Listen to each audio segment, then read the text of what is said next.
Hi, I'm Brooke with Art by Brooke. Welcome to my channel. Today we're doing another art journal flip through video, and we're going to be looking at my 1.5 journal, which is this Moleskine right here. This is the first journal I completed and the first art journal that really got me into the craft and the idea of journaling with words and pictures and color and collage. And so it was a real turning point in my journey through this, and I'm really excited to show it to you. So enjoy. Okay, so this is my art journal. I like to put the dates on the outside or along the spine or both so that I know when I started it and when I finished it. So this was February 2010, March to March 2010. And the cover's kind of funny. I was trying to be sure that anybody who looked in it didn't judge me too harshly, because I was just kind of putting my thoughts out there. And yeah, I guess I was a little bit over the top about it. So I'll show you the back as well. Actually, let's look at the side. So again, I put the date here, Art Journal 1.5, and there's the back. I don't think I did the back part till the end. I just did a stamp and kind of sketched. So let's open it up. Okay, so the first page was just basically a lot of journaling, and for the background I used the credit card method that I really like for art journaling, and then I think I traced some sort of stencil and then wrote within that and did some dots with a white gel pen on the outside. So for most of these I used the credit card method. If you'd like to see a quick video on that, it's pretty easy. One of the best methods, in my opinion, for getting color on the background, because you get some cool texture and also it dries very quickly. Pretty much all of the pages in this book are acrylic craft paint or just regular heavy body acrylics. So I used some magazine paper, and actually I put gesso on top of it and then painted so that it would be a little different color. That's funny, I don't actually hate yellow anymore, but I do hate kind of like this muddy yellow brown. This was another stencil. This might have been a picture I cut out from the magazine, like a person walking on a tightrope or something like that. And I used a white gel pen around, and then also this is like I think a white paint pen that I really liked. And I just did some journaling in these as well. These are stamps that I had. I am who I am. Do not try to change me. And as you can see, a lot of these are from the same date, excuse me. So 217, 217. I'm not sure what these were on too. 217, 217. So I was really excited all at once. And I actually, to do these edges, I used like an ink pad and kind of rubbed it along the edge to make it look either kind of burnt or kind of aged. The one charm of the past is that it is the past. Yeah, this reminded me of kind of like a leotard color, so I wanted to pick a quote about the past. Just some political comments from a magazine that I found. These are actually pictures of myself that I think my little sister took of me, and I just cut them out and used them. I do have a couple of these throughout, covering names of people that I just wanted to keep out. So if you see that, that's not part of the original design, but that's just for my personal comfort. This was just a list of art journaling prompts, or just regular journaling prompts that I filled out on pieces of paper and just glued in. That's kind of a fun way to do it, instead of just doing it straight on the lines, which can also be good. You can kind of glue it on, or glue it on with little pieces of paper so that it's kind of all over the place. With this, I just used a couple different collage elements from magazines, and of course I did the paint on the background with the credit card method. A lot of these pages I did gesso on the background to kind of thicken them up, because they're just really thinned lined paper for Moleskines. And then I used a feather, and I believe that I used Elmer's glue for this, because as I mentioned in my last video, I don't use Mod Podge. I find that it just sticks to everything. So I really, really love cutting out magazine pictures of faces and then adding body parts from other faces to kind of make them really big or make them really different from what they would have been. This is kind of, both of these are kind of commentary on sort of the expectations society puts on women. Just some more journaling and some silly quotes and things like that. So this is interesting. This journal is where I started experimenting with mirror writing, which is, I believe, something Da Vinci did. Basically just writing backwards. Let me know if you want a video of me doing this to just see what it looks like when I'm writing it. So I actually write it backwards, and then the reason it's called mirror writing is because you can actually hold it up to a mirror and read it. I really loved it in this book, and I actually really like it personally. It's a lot of fun because it's kind of weird and different. You're writing from right to left instead of left to right, and it's kind of just fun to practice. And then it also keeps people from reading over your shoulder if you don't want them to. And then a picture of myself, and some more paint around that to bring it in. I really like the looks of these pages. They also had paint on the background with some collage elements. Just some vintage pictures that I had printed off online, I believe. And some more mirror writing on those. Again, mirror writing on this with kind of the credit card method in the background. This actually is one of the most textured pages in my art journal. These are pieces of yarn, and I just painted flowers. This is disappointing because the paint has, because I used, I think, heavy body acrylic, or at least more of a shiny acrylic, it stuck to the other page, so some of the black has worn off. But just painted a mermaid, and I wish I could fly away. This is a fun way to get some interest in your art journal, is if you do some sort of crazy background, do some strips of color, just like a solid either black or white, depending on how light or dark the background is, and then write on it in white, and it stands out really nicely. Some journaling about some things I was going through. I put down a song by Super Chick here, using some quotes here. I actually used pieces from a Bible that I got from the dollar store. And then here you can actually see the credit card method when you don't do a lot of paint, when you just do some dots and you just spread it across. It looks pretty cool and kind of streaky. And again, I was doing some mirror writing. Put one of my own poems in here. I feel creative today. I feel like crawling into my poetry and staying there. I wrote that back in 2008, and then I must have just copied it over.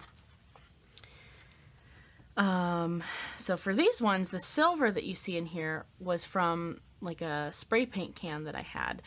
And to make this, I actually had cut this out of a magazine and laid it on my page and sprayed over it.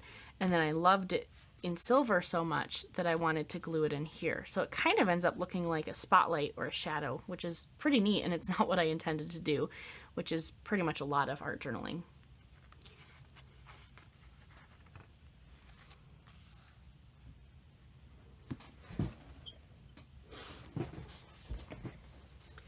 For this page, I used just a lot of paint colors that I don't usually use. I don't usually use these kind of muted pastels, but with kind of muddied look to it, so it's kind of vintagey. But I ended up liking it with this picture because some of those colors are in the same background. And I used a stamp for this. Some more journaling and some more of that silver spray paint. I find that if you want to bring something in the foreground and the background together, you do some little designs that kind of overlap both.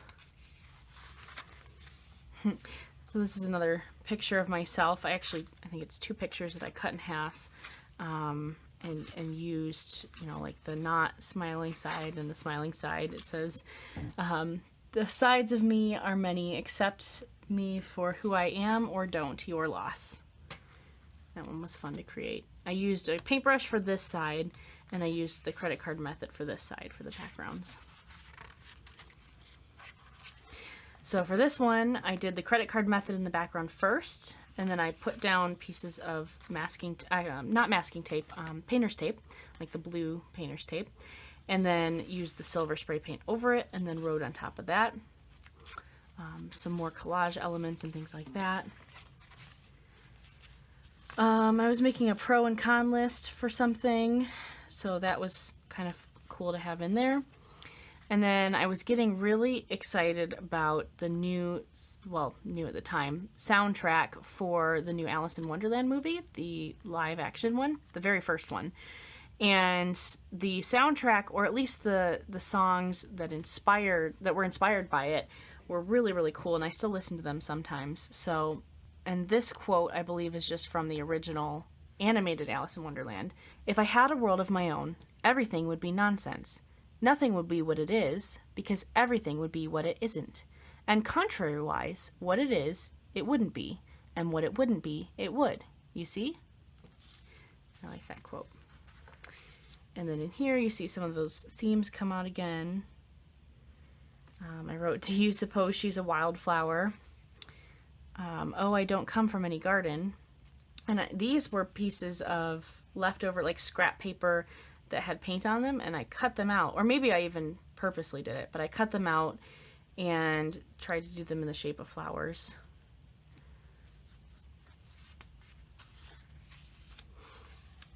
This one I painted the background to try to look like a scene outside. And this is a quote from one of the songs by Plain White Tees that's on the Alice, I think it's called Almost Alice album. "This is a place where your mind can escape all the problems today and go far, far away. This is a time with no history. Welcome to mystery." It's another really good song. I never really liked this page because I don't really love to just draw on top of paint. I don't think it stands out very well, and also I'm not very good at drawing. But this is another song from that album, "Will You Come and Join the Dance?" This is a Franz Ferdinand song. And then this one, I actually remember making this. Some of these elements are actually from dreams I've had. So it says, "I've had some weird dreams too, Alice," because it's some different things that have been in dreams that I've had, and just some elements that I thought were cool too. So obviously this is the Cheshire Cat, and I don't even know if I had intended to make that it look like that, but because the background came out with colors that looked so much like his original colors, I thought it'd be fun to do that. So I was actually really excited about how this turned out. And then I liked this painting. It was kind of an accident. I don't think I was even intending on finishing it at the time, but I just kept going and ended up liking it. I'm not always super good at doing people, and I find that if you use colors that are not usually used for people, it can be a little less harsh when you don't get all the proportions right, or when you don't get it exactly how you want it, because it looks like it's supposed to be fantasy anyway. Some more just working on faces, some more mirror writing, and the next page, there's two pages that I've taped together. Now I know what is on them, but I taped them together because I didn't feel the need to keep looking at them, and I also didn't want to share them with other people. But I did use painter's tape so that I could take it off later if I ever want to go back and look at it, but I do know what's in there. This is kind of a hodgepodge of stuff, and I don't really know. It's still Alice in Wonderland themed, but it's just kind of more like a doodle page. And then I really liked this one. This quote is awesome. "Your vocation is where your greatest bliss encounters the world's deepest need." And the background, this page is actually really thick because in the background I did a technique with Elmer's glue and paint. And if you want me to do a video on that, like explaining how to do that, I can. It creates this really cool crackle effect. And I just liked how the colors came out. I liked all the elements together, so it's just kind of cool. This is another, actually both of these backgrounds I did that technique in, so you can see kind of like the streaks, the cracking effect in the paint, and all of these pages are really thick. So this is just me journaling about a belly dancing class that my mom and I joined, and just using some vintage photos and talking more about the belly dancing class. These ones, again, probably credit card method on the background, and just journaling and putting collage on it. Sometimes I'll save little pieces of paper that I'm given at different things and then put them into pages as well. Some more collage elements and vintage pictures, printed those off. I think this is like a magazine picture behind it. Yeah, I don't have so much to say about those ones. So some more, I mean, this I printed off online and just used it. That's not something I drew. And then this was me kind of sad because my hamster passed away. And then over here, I was trying out a different technique where I split up my page and tried to journal a little bit throughout, I believe, throughout the week or throughout a couple days. I didn't really like the effect, but it was kind of fun to try. And then I also was going through and reading the Maximum Ride books, and so this is a quote from that. This is a quote from Everybody is Free to Wear Sunscreen, and it's like kind of a motivational song slash spoken word thing, and I think this is also from it. Yeah. And this background right here is like a Tootsie Roll Pop wrapper that I crumbled up and then flattened out and painted over, so it kind of got that wrinkled effect. This is like the inside of a coffee cup, like the sleeve to keep it from burning your hands, and I just added some paint. I really like that texture. I would probably do that again. And I think I just flipped through the dictionary and landed on a random word and wrote the definition and basically just said I learned a new word. Another quote from Maximum Ride. Me talking some more about Maximum Ride and journaling. And this page I didn't even do any quotes on. I just kind of made it be the image. I remember the background being really frustrating because I just couldn't get the look I wanted. I kept adding things, and then I ended up just liking that it was dark, but you can see some kind of spots of color, and you can kind of barely see that I have some stamps in the background as well. These are sort of simple pages that I did, and used that silver spray paint again, kind of journaled around the star in kind of a cool shape, and they're pretty simple. This one, I had just bought the Freedom Writers movie, and so I included a quote from that. Does anyone know Homer's The Odyssey? I know Homer the Simpson, and that's a really, really good movie. And actually, this quote is also from that movie. One day, my world will end, and I will not die. And this movie is based on a true story. If you haven't seen it, which you probably have, because this was back in 2010, I would go see it. So some more journaling, and again, covering up a name there. And then, you know, a lot of times if I'm kind of working over something or questioning something, I'll write that in my art journals as well. So how do I know what to do? And did some mirror writing down here. Again, I really like eyes, so I did that here. This over here, I really like this page because I like the way that the letters turned out, and I like the colors a lot. These are like my 3 favorite colors. So this is a song by Muse, Resistance, and really love that song. It's a really, really good one, really inspiring. Plus, it is based on 1984, which is a book that I really love. So, here's another couple more. I just kind of collaged them. I remember not being super happy with either of these, partially because the color schemes aren't exactly the way I like them to be, and partially I think I was running out of some ideas. But I think these turned out fun regardless, and I like remembering what was going on in my life. And then this is my last page, and it says the beginning, the end. I can't wait to finish my other journals. So that's pretty cool. And I actually counted how many pages were in here, 80 pages. And as you can see, the journal really got bent and kind of thick from all the paint and all the collage and everything. But I'm really happy with it. I love looking through my journals and seeing kind of where I started and seeing where I came from. And I also sometimes get ideas from looking back because I don't remember everything that I tried before. And I like finding techniques that I had forgotten about. Thank you so much for watching. Remember to subscribe if you aren't already, because I'll be putting out more videos like this one and other creative videos in the future. Please comment if you have any ideas that you would like me to try, or tips and techniques that you're trying to perfect and you want some ideas from me. Please like if you enjoyed the video and share it with your friends. I'm trying to create a cool community here, and the more the merrier. Have a great day.